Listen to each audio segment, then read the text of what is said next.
एक कथा हम सुनाया करते हैं, बहुत समय से सुनाई नहीं पर अभी याद आ रही है तो सुना देते हैं। हमारे वृंदावन में एक भगत हुआ, उसका नाम था भोंदू। क्या नाम था? भोंदू। उसका नाम तो कुछ और था, पर वो इतना सीधा था कि सब उसको भोंदू बोलते थे। भोंदू का मतलब क्या होता है? सीधा।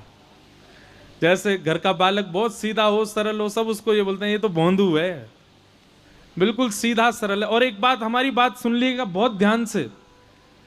ज्ञानी ठाकुर जी को पाने में पीछे छूट जाएंगे, वैरागी भगवान को पाने में पीछे छूट जाएंगे, त्यागी भगवान को पाने में पीछे छूट जाएंगे, योगी भगवान को पाने में पीछे छूट जाएंगे, पर भोंदू भगवान को पाने में सबसे आगे रहेंगे।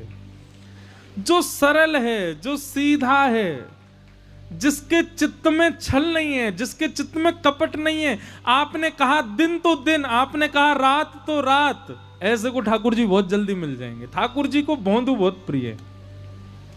कबीर दास जी की पत्नी के विषय में हमने पढ़ा है। उनकी पत्नी पता है कैसी थी?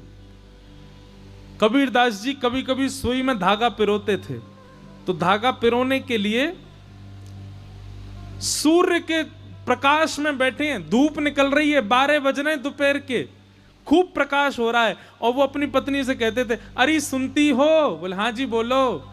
वो धागा पिरोना है सुई में, जरा दीपक जला के लाओगी? तो दीपक जला के बैठेंगे तो धागा पिरोएंगे उसके प्रकाश में। अरे भाई अंधेरा हो रहा हो, शाम हो रहा हो तो दीपक मंगाओ, तुम प्रकाश में बैठ करके दीपक मंगवा रहे हो। उनकी पत्नी कैसी थी? वो पूछती नहीं थी, तुरंत दीपक लेकर के आके धर देती थी, आप सुई पिरो लो। कबीर दास जी की पत्नी को भी ठाकुर जी का साक्षात्कार हुआ। क्यों? सरल थी, सहज थी। इसलिए भैया एक बात हमारी बहुत ध्यान से सुन लीजिए, आप जितने चतुर बनोगे संसार के उतने प्रिय रहोगे, और जितने सीधे बनोगे ठाकुर जी के उतने प्रिय रहोगे। चतुर व्यक्ति संसार को प्रिय होता है। ओहो, विवाह में अड़चन आ रही है, विवाह में कोई दिक्कत आ रही है, तो घर का वो सदस्य ढूंढा जाता है जो बहुत चतुर होता है। या तो चतुर व्यक्ति ढूंढा जाता है, या फिर बहुत अनुभवी व्यक्ति ढूंढा जाता है। बड़े बूढ़े लोगों से पूछा जाता है, सलाह मशवरा की जाती है, आप बताइए क्या करें, ऐसे ऐसे अड़चन आ रही है। या फिर चतुर व्यक्ति ढूंढा जाता है जो बहुत जल्दी जल्दी कैसी भी स्थिति हो उससे सुलझना जानता है। ऐसा चतुर व्यक्ति ठाकुर जी को प्रिय नहीं है। तो वृंदावन में एक भक्त गैया चराता था, एक आश्रम की गैयाओं की सेवा करता था। इतना सीधा था कि पूरे आश्रम के बालक, आश्रम के गुरुजी सब उसको बोलते थे भोंदू। उसका नियम था, वो शाम को जैसे आप लोग बैठे ऐसे बैठ करके अपने गुरुजी के प्रवचन सुनता था। कथा सुनने से ठाकुर जी से प्रेम कैसा होता है ये हम बता रहे हैं। तो एक बार गुरुजी वर्णन कर रहे थे कथा में कि भगवान श्री कृष्ण भांडीर वन, यमुना जी के पल्ली पार भांडीर वन में गैया चरा रहे थे। और भांडीर वन में गैया चराते हुए श्री कृष्ण का स्वरूप कैसा है? बोले मोर मुकुट धारण किया है, बैजंती माला पहनी है, वेणु का रौ कर रहे हैं, मधुर बांकी अदा से चल रहे हैं, पीली धोती पहनी है, सुंदर नीला पटका पहना है, ठाकुर जी में से कस्तूरी की सुगंधी आ रही है, और ठाकुर जी गैयाओं आगे गाय, पाछे गाय, इत गाय, उत गाय, चारों तरफ गैयाओं के बीच में ठाकुर जी हाँकते भय गैयान को चल रहे हैं। अब सामने बैठा भोंदू सुन रहा था। भोंदू बोला, गैया चराने तो मैं भी जाता हूं, और 2-3 बार तो मैं भी भांडीर वन गया हूं, मुझे तो श्री कृष्ण नहीं मिले। उसके चित्त में ये बात नहीं आई कि ये द्वापर युग की बात बता रहे हैं। उसको ये लग रहा है कथा सुनते सुनते कि गुरुजी कह रहे हैं, इसका मतलब अभी भी कृष्ण गैया चरा रहे होंगे। यहां इतने लोग बैठे, हमें बिल्कुल सत्य बताना। हम जब कथा सुनाते हैं, ठाकुर जी की कोई लीला बताते हैं, तो आपके चित्त में ये बात आती ही नहीं है कि अभी ऐसी लीला हो रही होगी। आपके चित्त में आता है किसी काल में भगवान करते रहे होंगे। क्यों? हम चतुर बहुत हैं, हमको लगता अभी थोड़ी होती होगी लीला। पर भोंदू के मन में आया, ये गुरुजी कह रहे हैं भांडीर वन में ठाकुर जी गैया चराते हैं, इसका मतलब भांडीर वन तो मैं भी जाता हूं, मुझे तो नहीं मिलते ठाकुर जी। फिर स्वयं कोई टोक करके बोला, अरे भोंदू तू भोरो है, तेने खोजो ही नाए होगो। तू भांडीर बन जावे, गैयान को चरतो भयो छोड़ के स्वयं पेड़ के नीचे जाके सो जाए, कहां ते मिलेंगे ठाकुर जी? अब की बार जाऊंगो ढूंढूंगो ठाकुर जी कहां हैं। इतना भोला। अगले दिन गैया चराने के लिए गया तो भांडीर वन में अब वो तो ढूंढने लगा। गुरुजी से प्रवचन में सुना था कदम्ब वृक्ष के नीचे ठाकुर जी मिलते हैं, तो कदम्ब के वृक्ष ढूंढने लगा, कहां है कदम्ब वृक्ष। गुरुजी ने कहा था जहां छांव होती है ठाकुर जी वहां बैठते हैं, तो छांव में जाके ढूंढने लगा। गुरुजी ने कहा था ठाकुर जी यमुना जी के तट पर मिलते हैं, तो यमुना पुलिन पर घूमने लगा। 1 दिन 2 दिन 3 दिन 4 दिन, अब तो रोज भोंदू ढूंढे, पूरा भांडीर वन ढूंढ लिया। 4 दिन बाद श्री राधा रमन लाल जी से रुका नहीं गया, बोले कि ये भोंदू रोज ढूंढता है मुझको, इसको लगता है मैं गैया चराने आता हूं, आज इसकी मनोकामना पूरी कर ही देता हूं। और आज भोंदू जैसे ही भांडीर वन में गया गैया चराने के लिए, तभी क्या दिखता है, असंख्य गायों का झुंड सामने से आ रहा है, विशाल सींग सब गैयाओं के, ये महाराज विशाल गैया। और जैसे ही वो गैया इतर हुई, इतर होते ही उसने क्या देखा, श्याम वर्ण त्रिभंग लली पीतांबरी पहने हुए श्री बाल कृष्ण चलते हुए उसकी ओर आ रहे। मोती की लड़ धारण करी है, घुंघराले केश हैं, एक मोर पिछ ऊपर पहना हुआ है, कानों में मकराकृत कुंडल हैं, गले में सुंदर वैजंती माला है, ऊंची धोती पहनी है, पांवों में मोटे मोटे कड़ूला पहने हैं, हाथों में कंगन पहने हैं, बाजूबंद पहने हैं, कटाक्ष कटीले नेत्र हैं, मधुर मुस्कान है, श्याम वर्ण के ठाकुर जी चलते भय गैया चराते भय आ रहे हैं। ऐसे बढ़िया सुंदर एक डंडा अपने कंधा पे लगा के और दोनों हाथ ऐसे उस पर पधरा करके ठाकुर जी चलते भई गैयान के पीछे पीछे आ रहे हैं। भोंदू ने जैसे ये स्वरूप देखा वहीं से दंडवत होने लगा, जय हो जय हो जय हो, आज दिख गए श्याम सुंदर। ठाकुर जी उसके पास आके खड़े हो गए, अरे लाला। अब वो तो उसके तो हाथ पांव कांपने लगे ठाकुर जी को देख के। ठाकुर जी बोले अरे यहां कहा कर रहा है। अब तो वो तो बोले ही नहीं पा रहा, उसका तो मुंह कांप रहा है। ठाकुर जी बोले घबराए मत, तो मारवे थोड़ी आया हूं मैं। अच्छा ये बता तेरा नाम कहा है? तो भोंदू ने उत्तर दिया मेरो नाम भोंदू है। अब तो भोंदू नाम सुनते ही ठाकुर जी बोले कहा नाम बताया होते ने? बोले मेरो नाम भोंदू है। ठाकुर जी तो बैठ गए, जोर जोर से हंसने लगे, कभी इधर गिरे कभी उधर गिरे, लोटपोट है करके ठाकुर जी फिर पूछे तेरा नाम कहा है? बोले मेरो नाम भोंदू है। अब तो ठाकुर जी इतने खुश हुए, उसको ऐसे गले में उसके गलवैयां डाल करके अपने हृदय से लगा, वो तेरा नाम बड़ा सुंदर, सुन तू मेरो मित्र बन जा, आज तो मैं तेरा मित्र हूं। भोंदू के नेत्रों में आंसू आ गए, बोले मैं आपके लायक ना हूं ठाकुर जी। बोले ऐसे काय को बोले?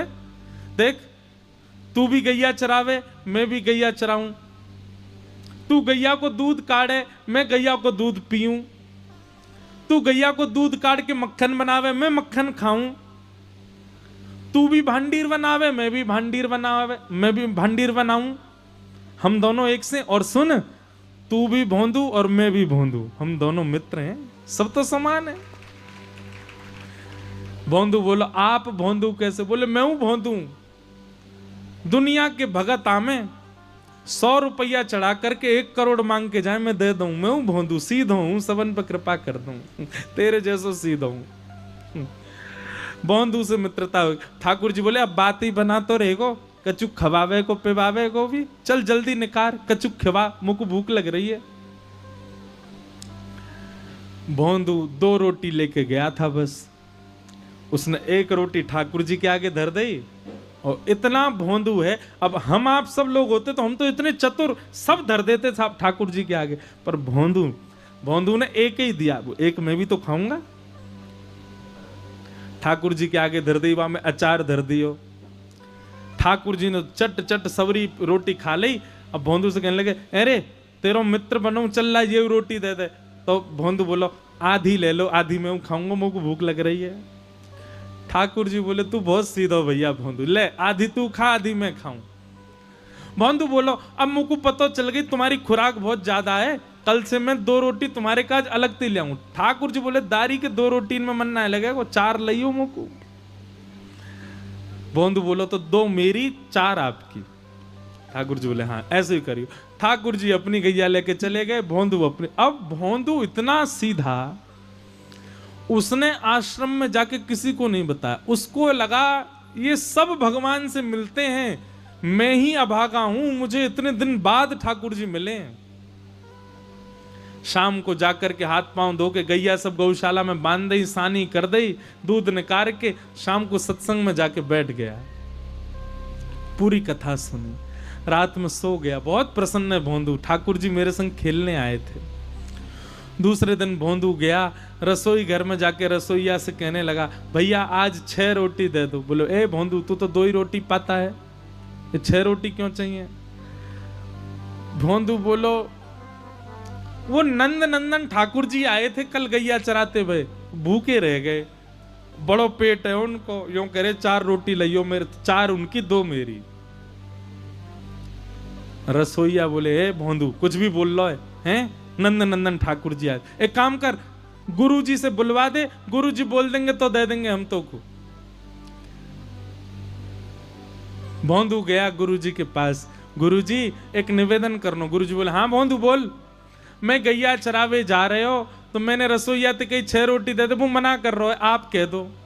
रसोईया ने कही जय जय ये 2 ही रोटी खावे, आज 6 का ही क्यों मांग रहे हो?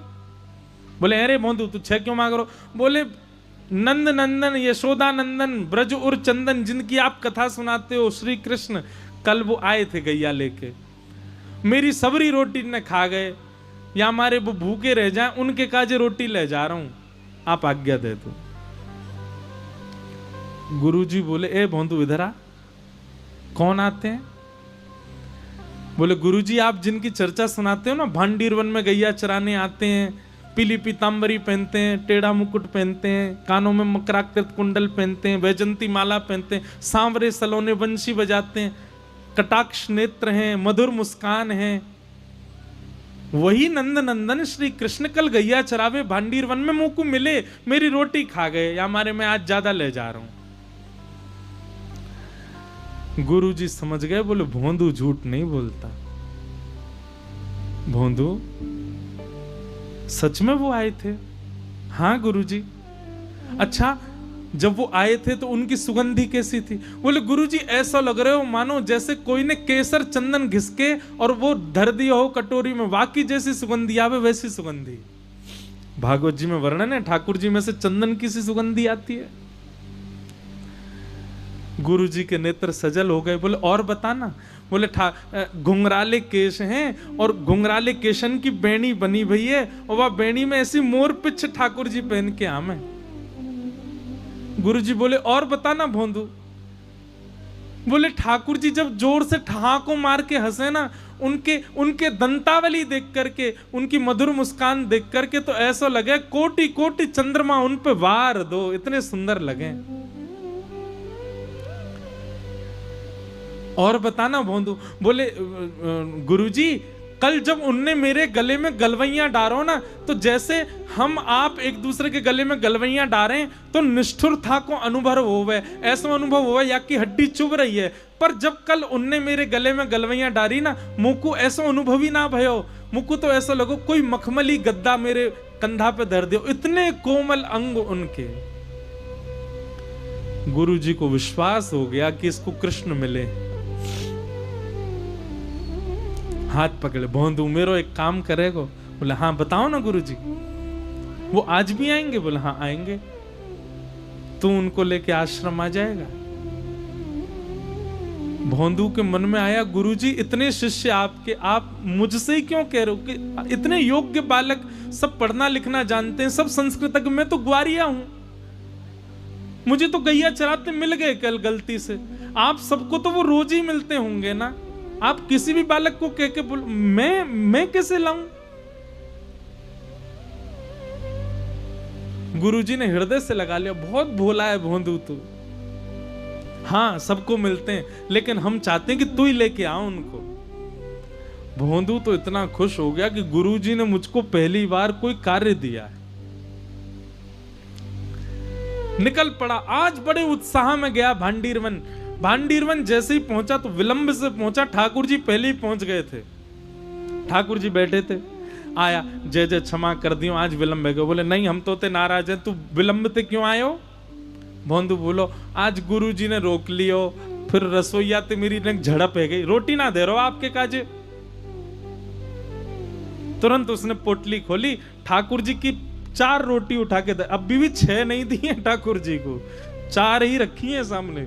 जे आपकी 4 रोटी, जे आपको अचार, और जे मेरो है या मत खा जाइयो, कल भूखो रह गयो मैं आपकी वजह से। ठाकुर जी रोटी पाने लगे। भोंदू ऐसे घुटने दबा रहा ठाकुर जी के। ठाकुर जी के, जय जय, एक मेरी बात मानोगे? बोला हाँ। इतने वर्ष है गए मुझको गैया चराते हुए, मेरे गुरुदेव ने पहली बार मुझसे एक जिज्ञासा करी है। ठाकुर जी बोले, क्या जिज्ञासा? आप मेरे संग आश्रम चलो गुरु जी के पास। ठाकुर जी रोटी पाते जा रहे हैं। ए भोंदू देख, तू हमारो मित्र है, हम तेरे मित्र हैं, जे गुरु जी बीच में मत लावे। बस मैं तोते मिलूंगा, तू मोते मिलेगा, और कोई से ना मिलूंगा मैं, सबंत मना कर दे। तू मेरो सखा है, बस मैं तोते मिलूंगा और कोई तो ना मिलूंगा। भोंदू बोलो, पहली बार गुरुजी ने कोई काम दियो, ऐसा तो मत करो। अरे मैं तो आपको जानतो ही ना हो, मैं तो आपको पहचानतो ही ना हो, मैं तो कितने वर्षन तो यहाँ पे गैया चरावे आ रहा हूं, मुझको पता ही नहीं कि आप भी आओ। गुरुजी ने ही तो बताई, गुरुजी ने ही तो परिचय करायो, गुरुजी की कृपा से ही तो मैं आपसे मिलो।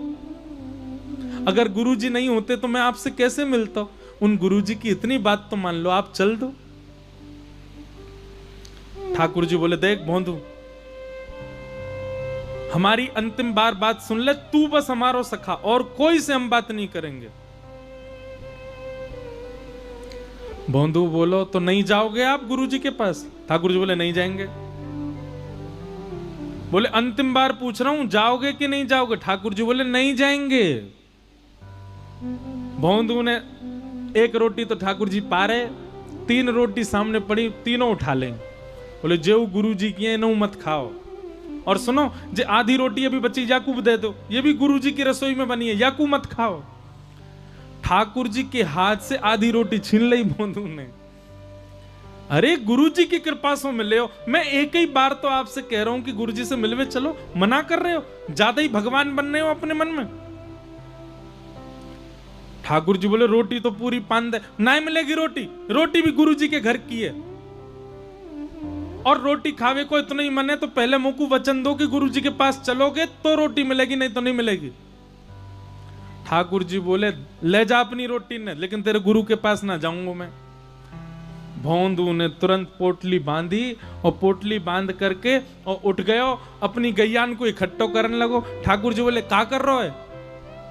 बोले, क्या कर रहा हूं? का गैया ने लेके जा रहा हूं कहीं और सुनो, मैं क्यों जाऊं, तुम जाओ, तुम जाओ यहां से, अपनी गैया ने लेके कहीं और चरावे जाओ। जे भांडीर बने, जे भी मेरे गुरुजी ने बतायो, यहां आप अपनी गैया लेके नहीं आओगे, कहीं और गैया चराओ। ठाकुर जी बोले, देख ऐसे गुस्सा मत करे, हम तेरे सखा हैं। भोंदू बोलो, मैंने तो आपसे कही ना कि मेरे सखा बनो, खुद ही आए, आकर के मेरे गले में गलवैया डाल के भोंदू नाम सुन के हंसन लगे। और सुनो, जे भोंदू नाम इतनो प्रिय लगो ना, जे भी मेरे गुरुजी ने धरो मेरो नाम तो कुछ वो और है, सब मुझको भोंदू बोले। ठाकुर जी बोले, देख भोंदू, तू उदास मत हो। नहीं, उदास तो मैं है गयो और नाराज है गयो। और सुनो, आम पाम 100 साल की कट्टी, मिलवे मत आइयो मोते, मोए कोई संबंध ना रखनो आपते, चले जाओ। ठाकुर जी मनी मन तो प्रसन्न हो रहे, कितना भोला है।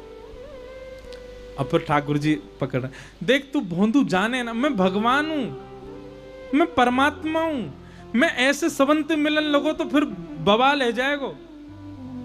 तो सबते मिलवे की कौन कह रहा हो, मेरे गुरु जी ते मिल लो। बोले, तू समझे ना है, आश्रम जाऊंगो, एक गुरु ते मिलूंगा तो वृंदावन में इतने आश्रम है, सबरे गुरु कहेंगे हम तो क्यों ना मिल रहे, हमारे भजन में कोई कमी।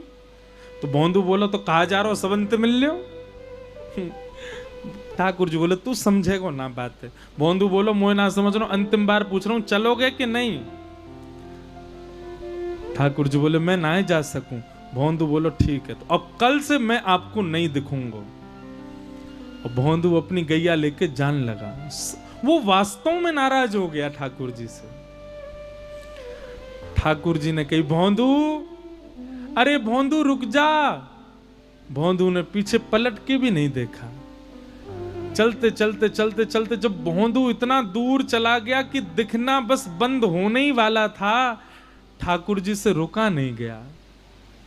अरे ठाकुर जी का कोई त्रिलोक थोड़ी छिन रहा था, ठाकुर जी का कोई वैकुंठ लोक थोड़ी छिना जा रहा था, भोंदू ही तो जा रहा, जाने देते। लेकिन ठाकुर जी को इतना प्रेम हो गया, भोंदू से दौड़ करके गए और भोंदू के कंधे पर जाकर के लद गए और लद करके बोले, अब ले चल अपने गुरुजी के पास, चल तेरे गुरुजी तो ही मिल के आऊंगा आज मैं। और भोंदू ऐसे पीछे अपने कंधा पे लटका करके, पीछे से तो हाथ ऐसे कर रखे हैं ठाकुर जी ने, और यहां से दोनों ऐसे पैर पकड़ करके भोंदू अपने कंधा पे लेकर के ठाकुर जी को गया। संध्या का समय, गुरुजी द्वार पर ही बैठे थे, तभी देखा कि आश्रम की गैया आ रही हैं। गुरुजी तो व्याकुल हो गए, अब दिखेंगे, अब दिखेंगे, अब दिखेंगे। और जैसे ही उन गायों का झुंड थोड़ा सा इतर हुआ, तभी वो दृश्य देखा, वो छवि देखी, भोला भाला सा भोंदू और अपने कंधे पर जगत नियंता जगदाधार श्याम सुंदर को पिद्दी पर लेकर के आ रहा है। आहा। देखते ही गुरुदेव मूर्छित होकर के गिर पड़े, मूर्छा आ गई उनको। जैसे ही गुरुदेव को मूर्छित होते हुए देखा, भोंदू ने ठाकुर जी तो छोड़ दिए, दौड़ के गए गुरु जी को संभालन लगो, जल आदि डालो। गुरु जी होश में आए, जैसे नेत्र खुले तो क्या देखता है कि भोंदू की गोद में गुरु जी हैं और सामने श्याम सुंदर खड़े। दर्शन करके रोना बंद ही नहीं हुआ। ठाकुर जी को प्रणाम किया और ठाकुर जी को प्रणाम करने के बाद भोंदू के चरणों से लिपट गए गुरुदेव। भोंदू कहने लगा, गुरुजी क्या कर रहे हैं आप अरे जे मत करो, अरे गुरुजी मैं याके योग्य ना हूं। गुरुजी कहने लगे, भोंदू अपना घर त्याग दिया, अपना परिवार त्याग दिया, सन्यास मार्ग अपना लिया, वृंदावन आकर के बस गए, वेदों का अध्ययन किया, शास्त्रों का अध्ययन किया, अनुष्ठान किए, पुराणों का अध्ययन किया, विद्वान बने, लेकिन कभी ठाकुर जी को नहीं देख पाए। और तू अंगूठा छाप, बिल्कुल पढ़ा लिखा नहीं, इतना भोला, इतना सीधा कि चंद्रमा को सूर्य बता दें तो तू मान लेता है। तेरे सीधेपन से आज जगत नियंता जगदाधार तेरी कंधे पे बैठ करके आ गए। धन्य है भोंदू। ठाकुर जी ने गुरुदेव को दर्शन दिया और भोंदू को अपने संग लीला में लेकर के भगवान वहां से अंतर्ध्यान हो गए। भोंदू अदृश्य हो गया, ठाकुर जी उसको लेके चले गए अपने संग। भैया, चतुर बन के आप संसार के प्रिय बन सकते हो, पर भोले बन के, सीधे बन के, सहज बन के, सरल बन के आप ठाकुर जी के प्रिय बन जाओ। इसलिए सहज रहो, सरल रहो।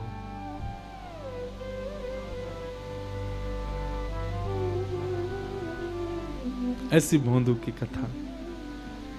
तो कथा ने अगर आपको सरल नहीं बनाया ना, तो आप कथा सुनना बंद कर दीजिए।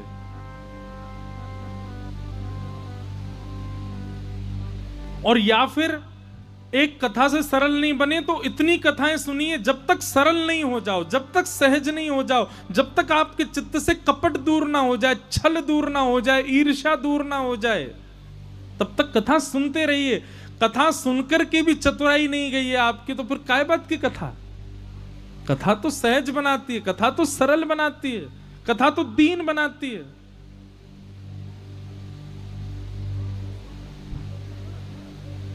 दीन बनो, सरल बनो, सहज बनो। निर्मत्सराणाम सताम। इस प्रकार भागवत जी का द्वितीय श्लोक बता करके भाव रखा गया। आगे गुरुदेव को वंदन कर रहे हैं। गुरुदेव को वंदन करते हुए अब यहां से सूत जी महाराज प्रवचन करना प्रारंभ करते हैं। सवै पुंसां परो धर्मो यतो भक्तिर अदोक्षजे अहैतुक्य प्रतिहता ययात्मा संप्रसीदति धर्मस्वनिष्ठितः पुंसां विश्वक्सेन कथासु नोत्पादयेदधिरतिं श्रम एव हि केवलम्।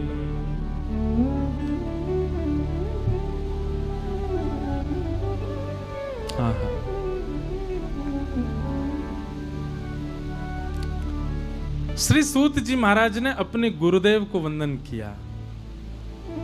बंधुओं, कई लोग प्रश्न करते हैं क्या जीवन में गुरु का होना आवश्यक है?